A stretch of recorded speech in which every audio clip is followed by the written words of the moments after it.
A Longwood home goes up in flames and neighbors spring into action to save lives. News 13's Bailey Myers has the latest details coming up. And coyote concerns in Brevard County have a town considering penalties against people caught feeding the wild animals. News 13's Jerry Hume with more on that straight ahead. And it's another primary election for the presidential candidates. News 13's Caitlin Jones on the strategy the candidates are employing to secure all the important delegates needed for the nomination. From News 13, the latest breaking news, county by county coverage, plus weather on the ones. This is your midday news weather now. Good afternoon, everybody. I'm David Bodden, in for Jackie Brockington. We'll have all of those stories and a whole lot more coming up. But first, meteorologist Jamie Martin is joining us now, and he's out there in the Weather Center. And Jamie, how's it looking outside? Yeah, David, looks gorgeous across the area coming up for the next few hours especially. We're going to be heating things up, though.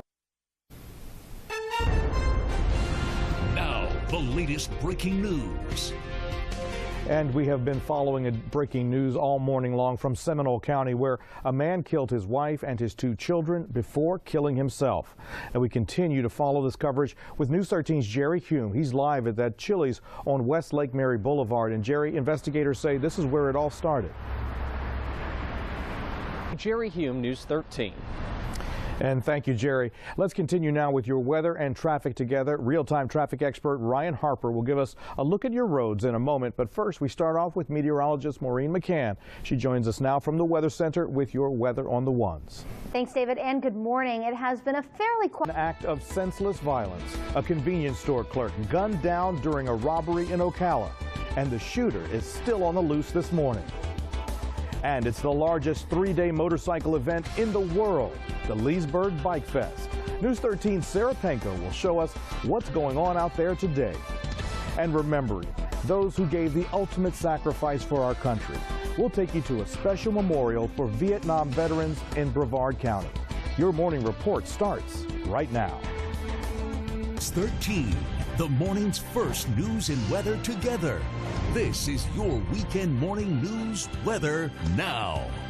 Good Saturday morning to you. I'm David Bodden. Those stories are coming up in just a few moments. But first, meteorologist Maureen McCann joins us in the Weather Center. And Maureen, we got some rain overnight. What can we expect for later today?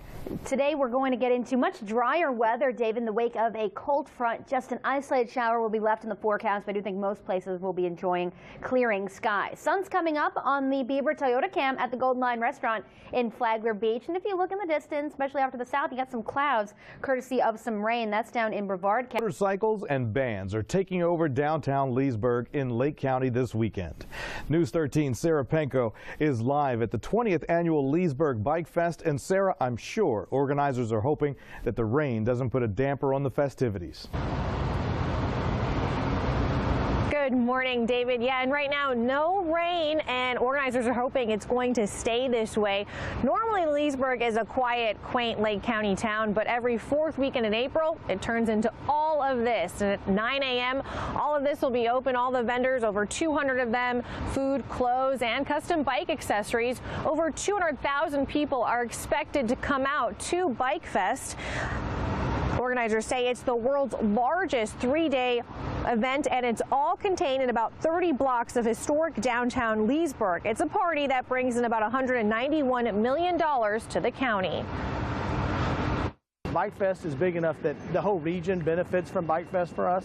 Every hotel, restaurant, gas stations, everybody benefits when that many people come into such a small area as Central Lake County.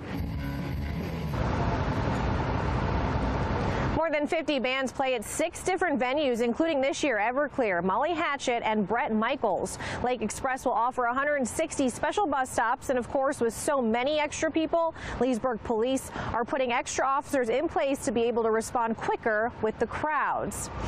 And Leesburg isn't the only city offering a bike fest. There's another city in Lake County that's offering its own bike fest, and we'll tell you more about that in the next half hour. For now, live in Lake County, Sarah Penko, News 13. Thanks, Sarah. The Bike Fests are not only the biggest annual events for some bikers here in Central Florida. Biketoberfest is a 4-day event held each year in Daytona Beach. This year, it's set for October 13th through the 16th. And in March, Daytona Beach also hosts Bike Week. Now, the next one will be on March 10th through the 19th in 2017. Right now, a man is accused of attacking people with a hammer and a bat. One of the victims is not expected to survive. Daytona Beach police say they found 32-year-old Arenthius Jenkins holding 2 hammers with blood on them. Jenkins faces 4 charges of aggravated assault. Police say he attacked 2 people outside of a home on Jefferson Street yesterday, then ran to a nearby restaurant and attacked 2 more people. The 2 men attacked near the house were taken to a nearby hospital. The other 2 victims were not seriously hurt. One victim is in grave condition right now. And the search is on for a gunman who shot and killed a convenience store clerk in Ocala. Now, you can see here the gunman runs into the store pointing the gun toward the clerk. Now, this happened around 10 o'clock Friday morning at the Jiffy Food store on Northwest 10th Street in Ocala. Investigators say after a brief struggle, the clerk was shot and later died. The victim has been identified as 33-year-old Ujval Patel of Ocala. Customers say Patel, who they affectionately called Rocky, was the type of person who would always put a smile on your face. The robbery's bad enough. The fact that this man was shot and killed, lost his life over what potentially was a small amount of money is shocking, to say the least. Now, here is another look at the suspect seen here jumping over the counter in the store. If you have any information or if you recognize him, call Crime Stoppers at 352-368-STOP. And a 25-year-old Brevard County man is accused of murdering a woman and putting her body in the trunk of a car. He's remaining behind bars today. A judge denied bond for 25-year-old Stephen Paul Warrington. Warrington was wearing a suicide prevention vest while in court on yesterday. Palm Bay police arrested him Thursday night and charged him with first-degree premeditated murder. I do find that you're a danger to the community. Police say Warrington killed 22-year-old Jillian Kuzner inside a home that he shares with his mother. Investigators say he and Jillian planned to meet up, but they're not releasing any other information about how they knew each other. And Warrington is not talking to police. For now, he's being assigned a public defender. As for Jillian Kuzner's cause of death, we're only being told that there were physical signs of trauma. New details in the death of a zookeeper last week at the Palm Beach Zoo. Officials there say Stacy Conweiser violated procedure before a tiger attacked and killed her on April 15th. The zoo's president says Conweiser entered a restricted area. Zookeepers are not allowed to enter tiger enclosures where the tigers have access. Officials are still trying to determine why and how this happened. 5 separate investigations into the incident are still ongoing. And top Republican leaders wrapped up their spring meeting in Hollywood, Florida yesterday with the focus on bringing the party together. To get behind the nominee. Now, there usually is a presidential nominee by this time in the election cycle, leaders say, but with 3 candidates still in the running and primaries underway, RNC members had the task of attempting to unite the party. My fellow RNC committee members, they will go back to their states, and that's exactly what they will do. They will go back and they'll unify their parties. This week, both John Kasich and Ted Cruz, as well as members of Trump's team, made their final appeals to committee members. They shared their visions for the party in separate sessions. Now, in the Democratic race, Hillary Clinton and Bernie Sanders are crisscrossing Pennsylvania, making their cases to voters there before Tuesday's primary. So far this week, Clinton has scaled back her attacks on Sanders in favor of a message of unity for Democrats. We got to pull the country around to a point of unity where we're all helping each other again. Now, Sanders, who finds himself trailing Clinton in the race for delegates, is still zeroing in on Clinton, calling her out for her stance on Social Security. Time after time after time, she has waffled, not given a straightforward answer. Voters in Pennsylvania, Connecticut, Delaware, Maryland, and Rhode Island all head to the polls on Tuesday. Count on News 13 for complete coverage. And it happens every year. Thousands of Vietnam and other war veterans reunite in Brevard County for one special weekend in remembrance of their fellow comrades who lost their lives in battle. And the reunion is happening right now. News 13's Bailey Myers visited the park where the reunion continues today. What she found was a story of heroism, regret, and remembrance. It's amazing. And look how big this is. Yeah.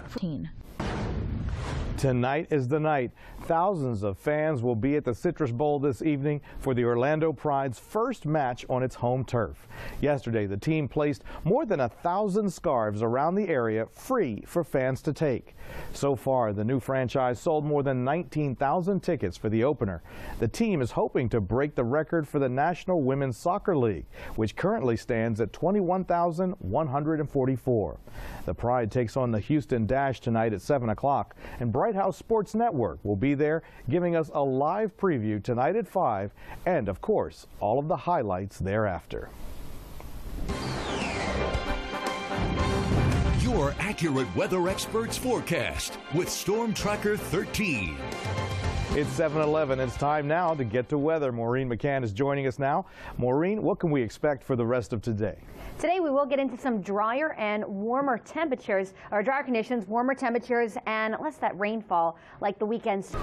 It has been 2 years in the making, and today a bill that will provide for the families of fallen first responders is a reality. The widow of Orange County Deputy Scott Pine joined Governor Rick Scott in a ceremonial signing of Senate Bill 7012.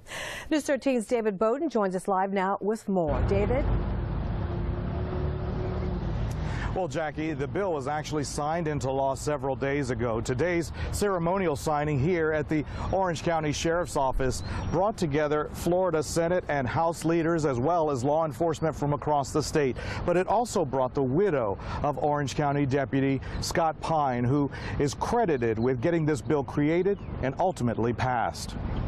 Now, Governor Rick Scott signed the bill shortly after presenting Bridget Pine with a medal to commemorate her husband giving his life in the line of duty. The new law will provide surviving immediate family members with access to 100% of the first responder's salary for a lifetime. Bridget Pine was hailed as a rock star by the House and Senate members for tirelessly working over the last 2 years to get this bill passed. It does help my grief process because I know that my husband's legacy of helping others continues on, and that is so important to me. Now, the benefits to the families of those fallen first responders is retroactive back to July of 2013. We are live in Orange County. I'm David Bodden, News 13.